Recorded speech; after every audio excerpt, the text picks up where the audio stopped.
Broadcasting from the business capital of the world, this is the Podcast Business News Network.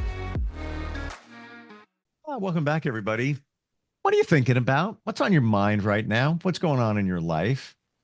Take a second and process that, because maybe what's happening in your life is a direct result of what you're thinking and what you have been thinking.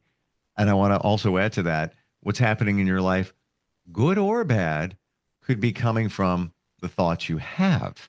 We're going to look at that today. She feels that attention equals power. I'm on that train.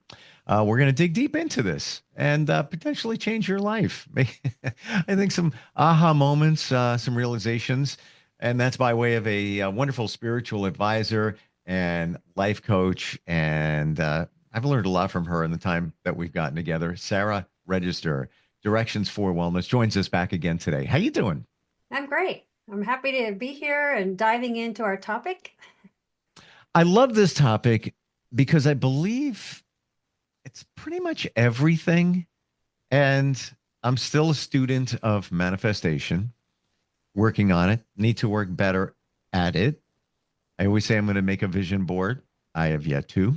I start, never finish, things like that. But certainly what we think, it's believed by many, many, and some say proven by science, becomes your reality.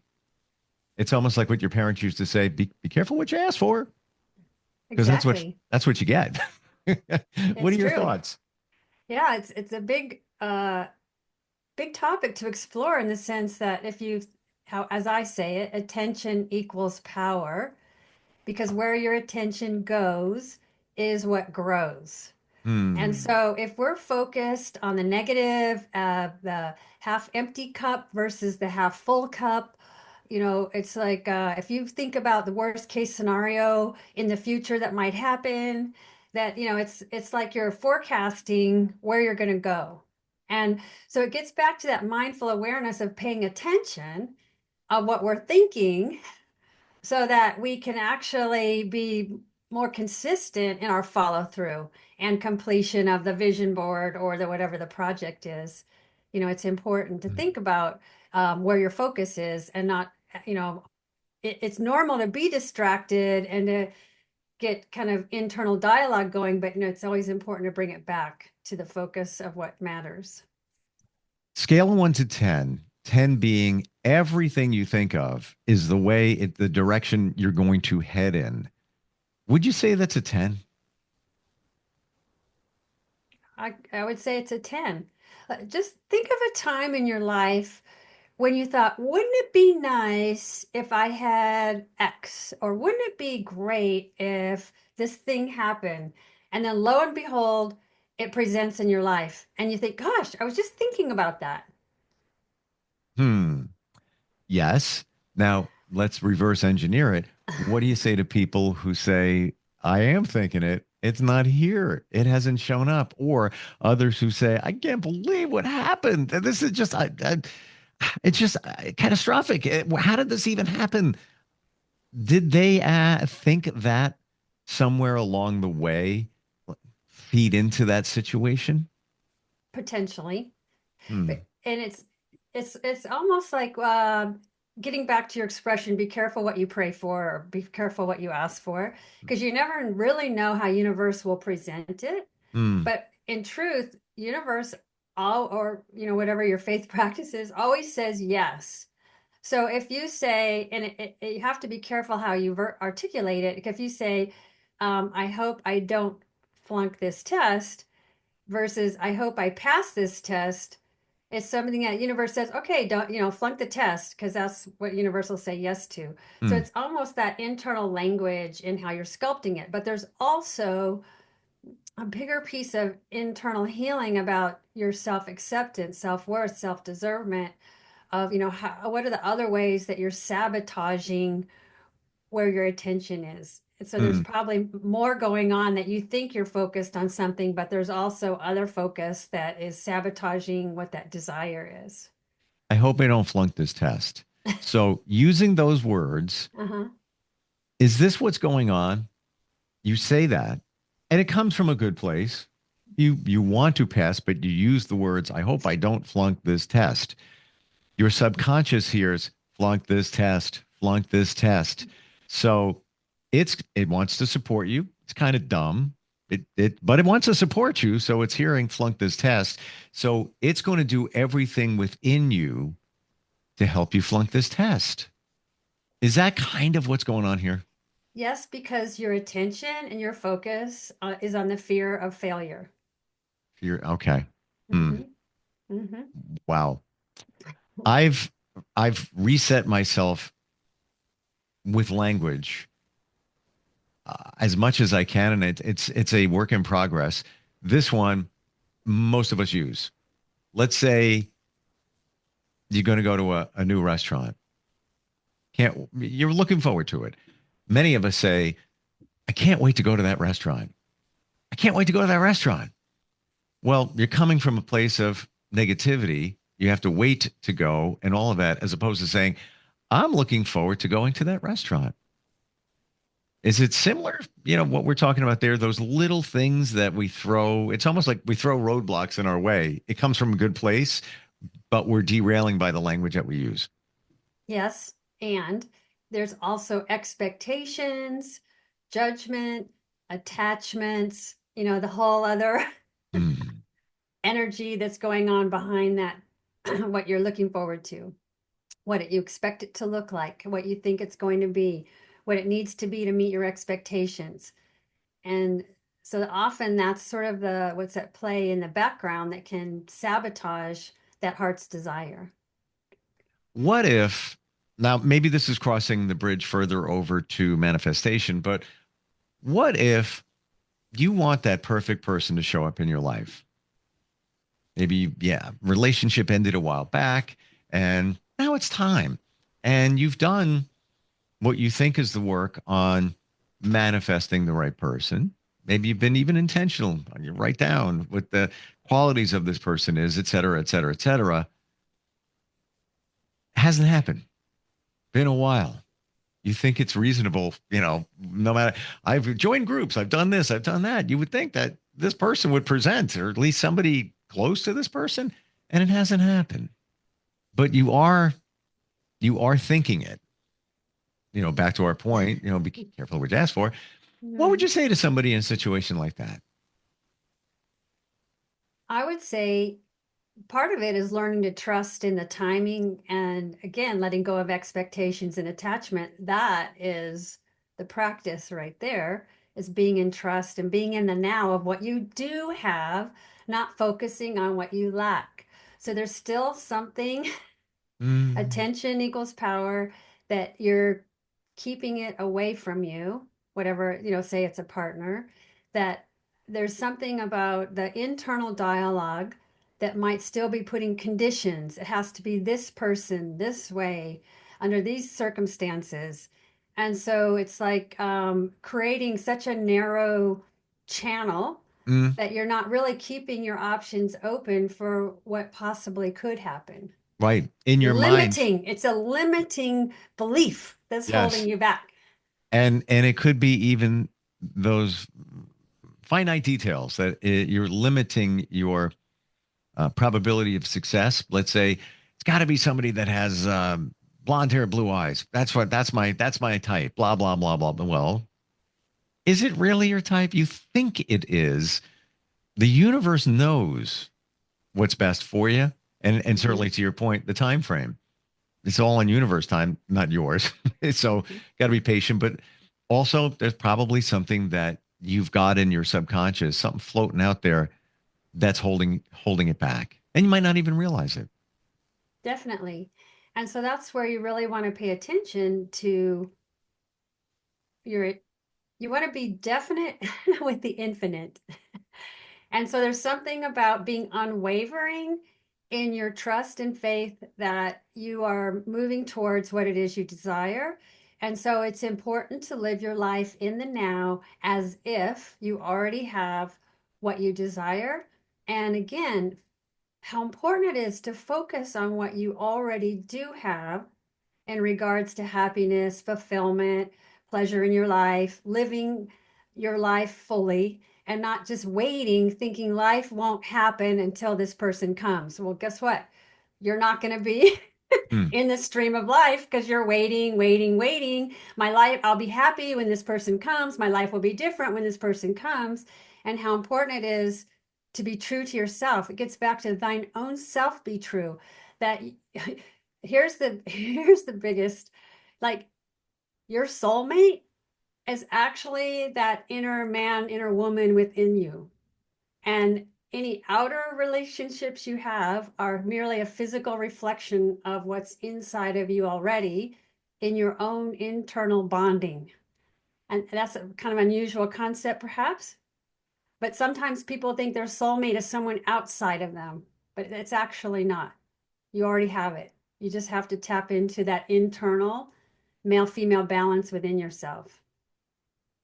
Microscope coming out. We're going to put it on that I one. realized we just went stage left. Yes, but I love the territory that we've jumped into here. And because it goes back to many of the things that we hear that you need to love yourself before you can really love others. And the soulmate thing, it's let's go with the inner soulmate. So that's where it all begins. Give us another view of what we are to ourselves in terms of the soulmate. It's already there. That's what I'm getting from you. You found your soulmate. You. Yes. um, Your internal soulmate, it's within you, is that person that's already your opposite gender, and they are very in the present moment, very solution oriented, very sensual and strong, kind of like a warrior energy. That is the alignment of what your potential is when you're fully aligned with who you are, with that self-worth, self-acceptance, self-love. And I have to say, as a human experience, that's probably one of the biggest lessons for all of us is that self-love, self-worth, self-acceptance. It's always an important jump to mm, trust that, to get out of our own way. Again, attention equals power is like the more you have that self-worth, self-acceptance, self-love, that trusting that you're perfect right where you are on this journey of learning how to be better, mastering being a human being. We weren't born perfect. We were born with free will. We've made good choices, not so good choices, and along the way, this is how we learn. We learn from our mistakes and our not so great choices. And it gets back to partners. This is an important piece. Think how many relationships you've had that came and went, but what you gain from that individual in terms of the reflection of life lessons. Like, you did something together, whether it was a great relationship or not a great relationship, that you've taught each other something, and you leave that relationship different, perhaps better, wiser, more mature as a human being. so I want to look at, and by the way, I think it was Jerry Maguire where he said, "You complete me." Mm-hmm. No, no, no, no, no, bad, bad. That's bad. It should be you compliment me because we complete ourselves. Nobody knows Yes. you better than you do. Nobody will take care of you better than you. Nobody will bring you joy better than you can bring yourself. But very much to your point, I think we forget that and we look for it in outside sources. Perfect, Mm-hmm. partner, jobs. Things will be better when I get a new job. Things will be better. Don't look at it Yes. that way. So I want to focus, if it's even possible, on the people, the relationships we choose in our lives based on who we are. I don't know if that makes sense, but how do we how do we make those decisions of who's going to be in our life? Because ultimately it's coming from within.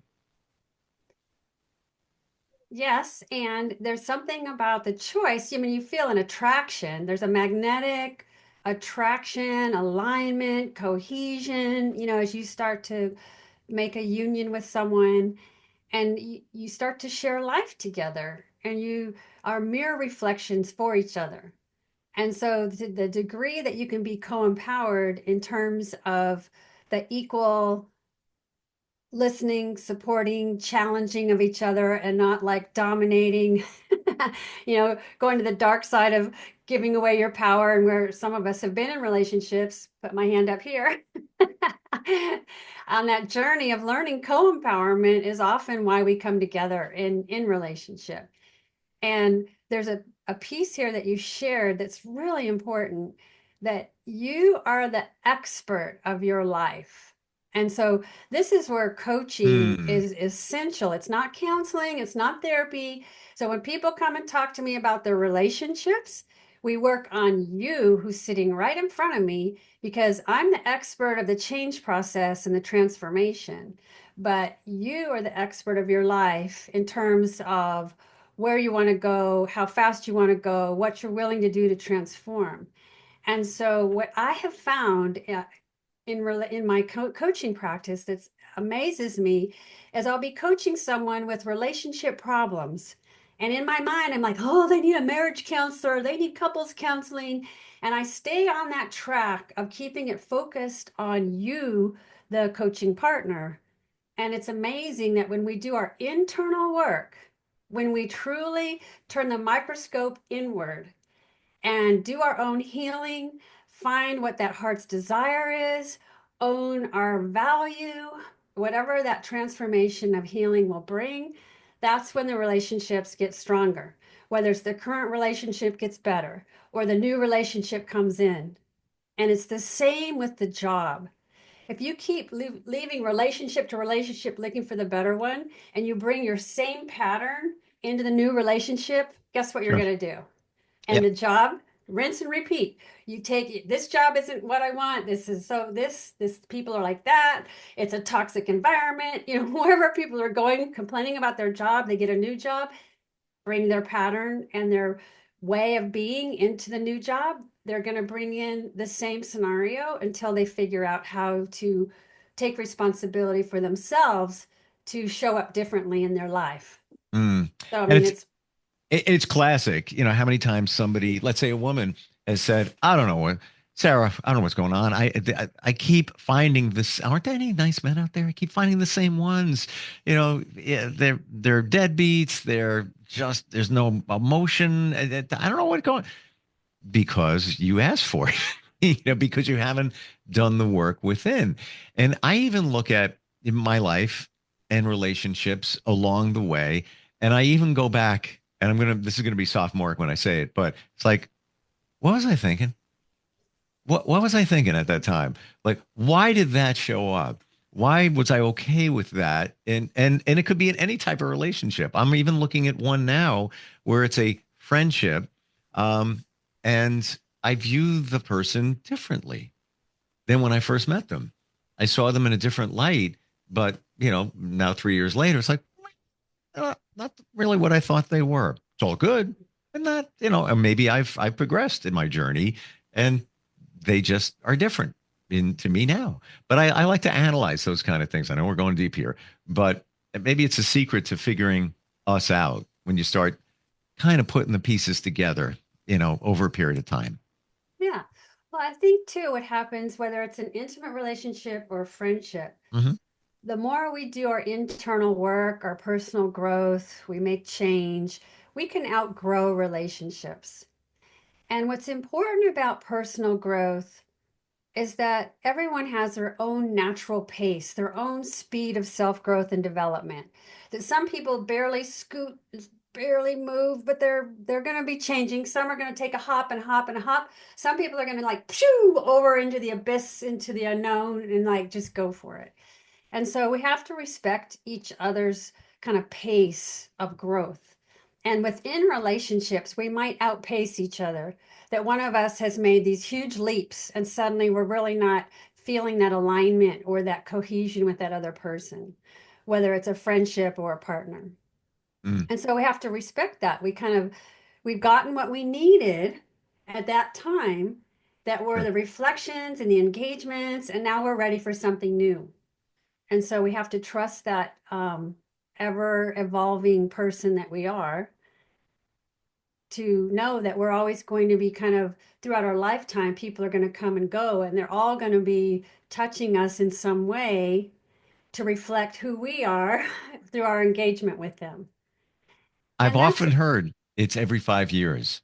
And now that's, can vary, but it's every 5 years we do a reassessment, whether it's intentional or not, of where you are, what you're doing, what you're feeling. Um, and I've heard the term the 7 year itch. mhm. That comes from 2 years of deciding what you're going to do.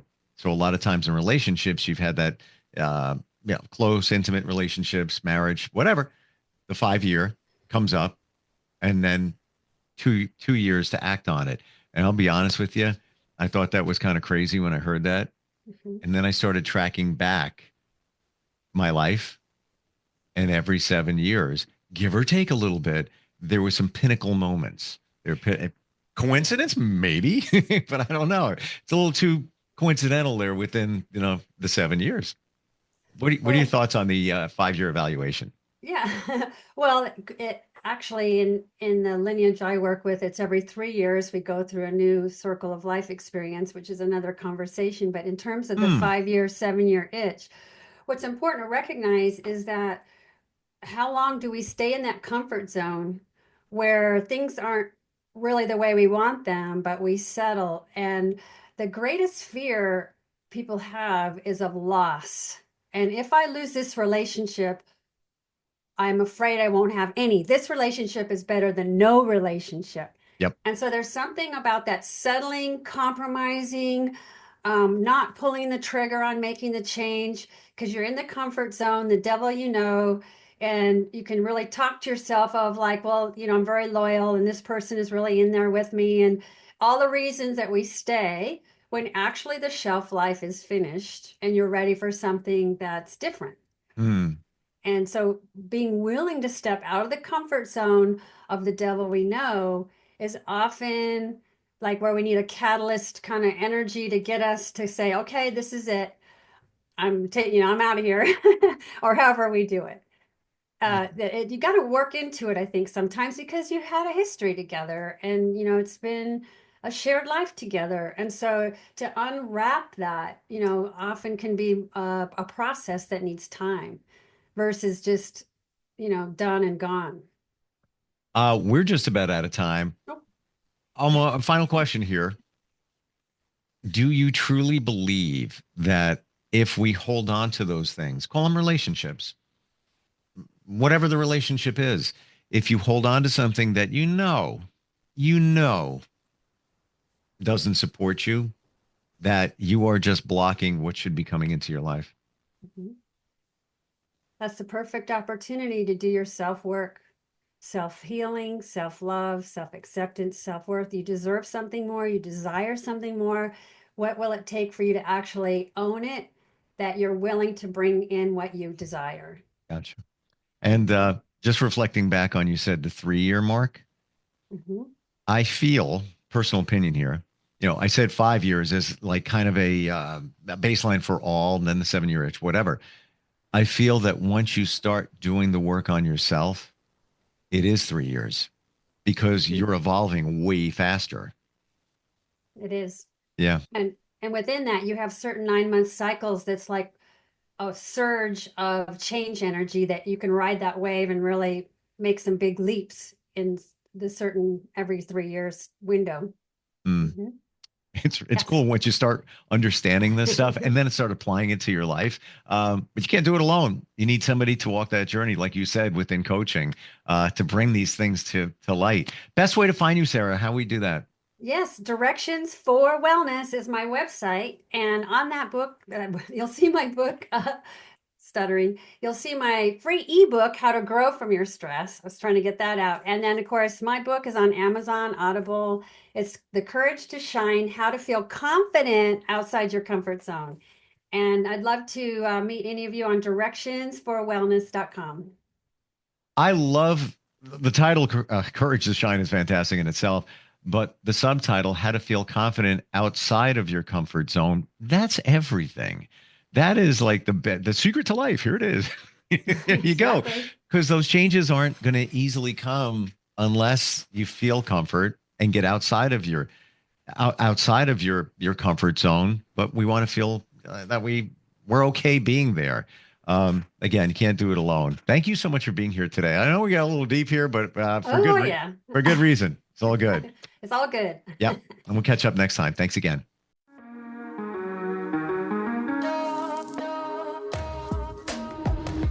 Broadcasting from the business capital of the world, this is the Podcast Business News Network.